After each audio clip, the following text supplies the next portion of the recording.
मु सिंहासन को चाई चाई आसूची अभ्यास पड़ जाइए ठाकुर हठात बोलो ठाकुर की नजदीक केते देखा कि से अद्भुत दृश्य नीलाचल निवासाय नित्याय परमात्मने बलभद्र सुभद्राभ्यां जगन्नाथाय ते नम कि से अद्भुत दृश्य राति 5टारू आम आसी ठिया दक्षिण द्वार रे एतर को अलाउ हो नाला भितर को छाड़ू नथिले पुणी दौड़ी दौड़ी गलु पश्चिम द्वार सेठे भी छाड़िलेनी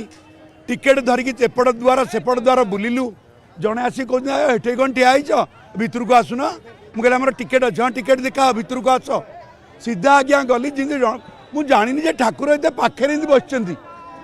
मु सिंहासन को चाई चाई आसूची अभ्यास पड़ जाइए ठाकुर हठात बोलो ठाकुर की नजदीक केते देखा कि से अद्भुत दृश्य आज्ञा जदि कोटि कोटि जन्मर जदि पुण्य थाए ताले एमिति दर्शन हुए ठाकुर को भल भाव देखी आम निजक निजे भारी गर्वित मन करुचु।